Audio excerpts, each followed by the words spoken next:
Imagine waking up one morning and discovering that your royal title, something the world has associated with your name since birth, had just been changed by decree of the king himself. No scandal, no wrongdoing, no misstep, just replaced. Sounds like something straight out of a historical drama, doesn't it? But before we continue, please subscribe, like, and turn on the notification bell for more updates. Well, that's exactly the bombshell rocking the monarchy today. King Charles has reportedly stripped Princess Charlotte of her existing titles and replaced them with the legendary title of Princess Royal. Now, before you start clutching your pearls or shaking your head in disbelief, let's pause and take a step back. What does this mean? Why now? And most importantly, what does this say about the royal family's future? Stay with me, because this story unfolds like a Shakespearean play sprinkled with modern-day memes. The origins of Princess Charlotte's titles.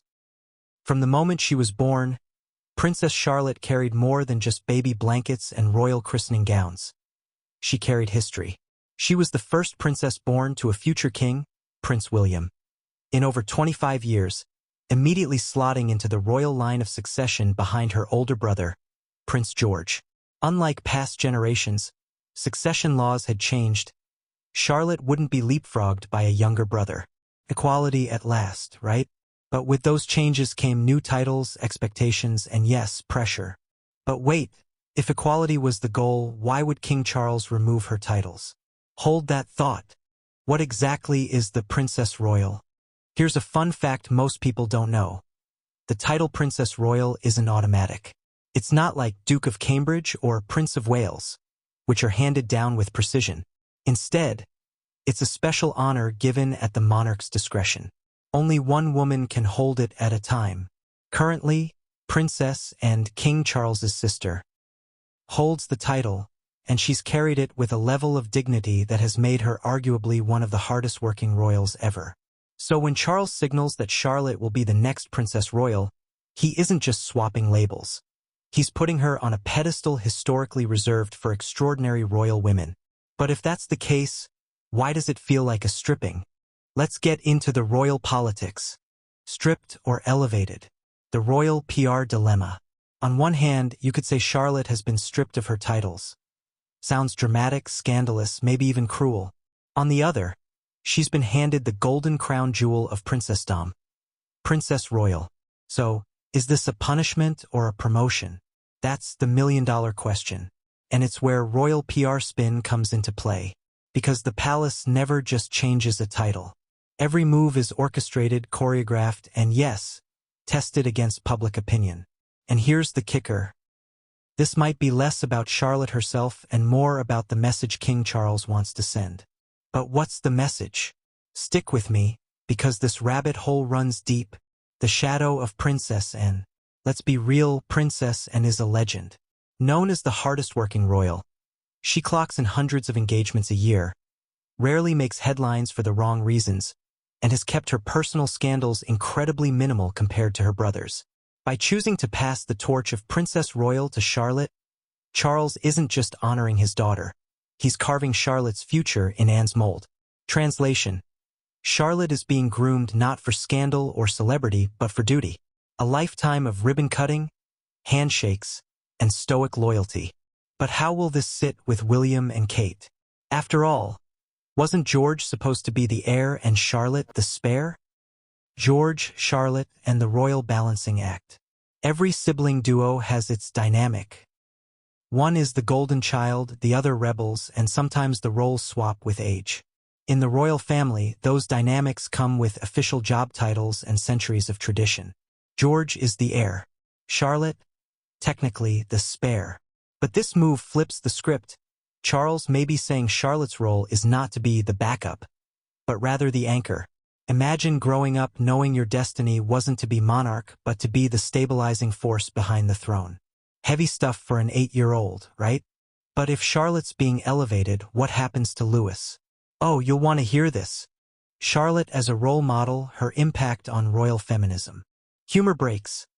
Imagine being downgraded from Disney princess to power princess overnight. Actionable takeaways. Leadership lessons. Resilience. Identity beyond labels. So now it's your turn. Do you see this as a loss for Charlotte, or the ultimate upgrade? Would you want to be remembered as a royal celebrity, or as the Princess Royal who carried a kingdom on her shoulders? Drop your thoughts below. Share this with a friend who loves royal drama, and let's see where this debate takes us. The origins of Princess Charlotte's titles. When Princess Charlotte Elizabeth Diana was born on May 2, 2015, the world erupted in joy. Crowds gathered outside the Lindo wing, cameras flashed, and news anchors across the globe repeated her name as if a new chapter in history had just been written. And in a way, it had. Charlotte wasn't just another royal baby. She was a symbol of change. For the first time in modern history, the line of succession would no longer discriminate based on gender. Thanks to a law passed in 2013, the so-called succession reform, Princess Charlotte could not be leapfrogged by a younger brother. She would forever hold her place as fourth in line to the throne, right behind her big brother, Prince George. Imagine the weight of that. At birth, you're not just someone's daughter. You're the spare to the heir. While George was being groomed for the crown, Charlotte was already carrying the expectations of being the first royal girl in centuries not sidelined by a patriarchal law. A subtle but revolutionary detail. Her official styling was equally significant. She became Her Royal Highness Princess Charlotte of Cambridge, later of Wales, after William and Kate's titles changed when Charles ascended. The Cambridge part tied her identity to her parents' dukedom, but the Her Royal Highness prefix cemented her status as a working royal from day one. No room for ambiguity. Charlotte was born with both privilege and responsibility stitched into her very name. But here's where things get fascinating. Titles in the royal family aren't just decorative. They're strategic. They carry centuries of history, political undertones, and even subtle signals about a monarch's long-term plan. Charlotte's name wasn't chosen just for sentimental value. It carried the weight of Elizabeth after the Queen, Diana after her late grandmother, and a future role that, as we now see, might be shifting dramatically under King Charles's reign. So if she started life with such a groundbreaking title, why on earth would Charles strip her of it now? Is this a step backward? Or could it secretly be setting her up for something far greater? And here's where the real drama kicks in. Because once we understand what the Princess Royal title means, everything suddenly makes sense. What exactly is the Princess Royal? Here's where things get juicy. The title of Princess Royal isn't just some sparkly add-on you can pin to a tiara. It's one of the rarest and most prestigious honors in the entire British monarchy. In fact, only 7 women in history have ever held it. 7. That's fewer than the number of James Bonds, popes in the past century, or even Kardashians with reality shows. So what makes this title so exclusive? Unlike Prince of Wales, reserved for the heir, or Duke of Edinburgh, a peerage typically bestowed on a male royal, the title of Princess Royal is entirely discretionary. That means the monarch, King Charles in this case, gets to decide whether or not to bestow it, and only one woman can hold it at a time. You can't have 2 Princess Royals roaming around Buckingham Palace. It's a one-seat throne in the royal hierarchy. Currently, that seat is occupied by Princess and Charles's only sister. And let's be honest, if ever there was a woman to embody the grit, duty, and no-nonsense resilience of the monarchy, it's Anne.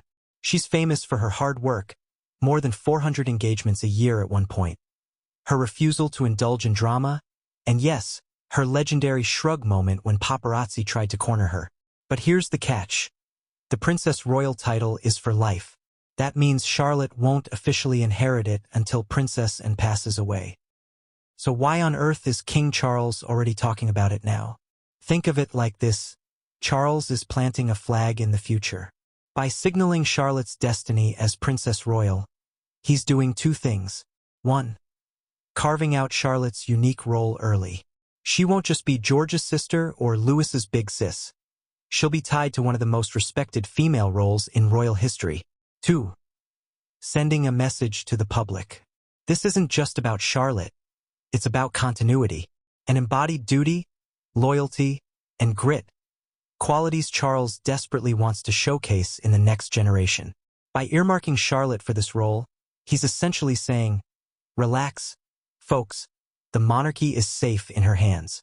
And if you think this is just symbolic, think again. Titles in the monarchy are like chess moves.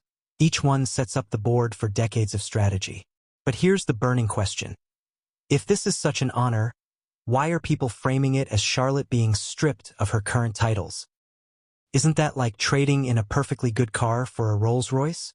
But welcome to the world of royal PR, where every upgrade looks like a scandal if spun the right way. Let's peel back that layer next.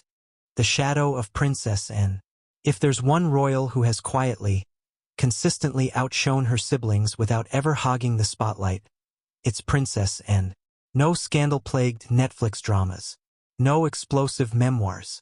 No messy divorces dominating headlines. Instead, Anne has spent her life doing what many royals often struggle with, the work. Tirelessly, dutifully, and often without fanfare. In 2023 alone, while other royals pulled back from public life due to health, age, or controversy, and carried out well over 400 engagements. She's visited farms, opened hospitals, attended military parades, and even quietly represented the crown abroad. In fact, for decades, she has often topped the chart as the hardest-working royal, and this isn't new. Anne's reputation stretches back to her youth. Remember the infamous 1974 kidnap attempt? When armed men tried to abduct her on the Mall, and famously refused to comply, reportedly saying, "Not bloody likely." That single phrase cemented her in the public imagination as a woman of grit and steel. Now, why does this matter for Princess Charlotte? Because King Charles naming Charlotte the future Princess Royal is more than just a title handoff. It's a torch-passing ceremony. He's signaling that Charlotte's destiny is to follow in Anne's footsteps, embodying loyalty, resilience, and duty over drama. But here's the kicker. Stepping into Anne's shadow is no small feat and has set the bar sky high. She's the royal workhorse, the no-nonsense aunt, the woman who rarely puts a foot wrong. For Charlotte, this means her life won't be about glamour or glitz. It will be about carrying the weight of royal duty with insane, unflappable energy. That might sound noble, but let's be real. It also sounds exhausting. Imagine being an 8-year-old and realizing that your auntie and is the role model you'll be measured against for the rest of your life. No pressure, right? And yet, this is precisely Charles's strategy.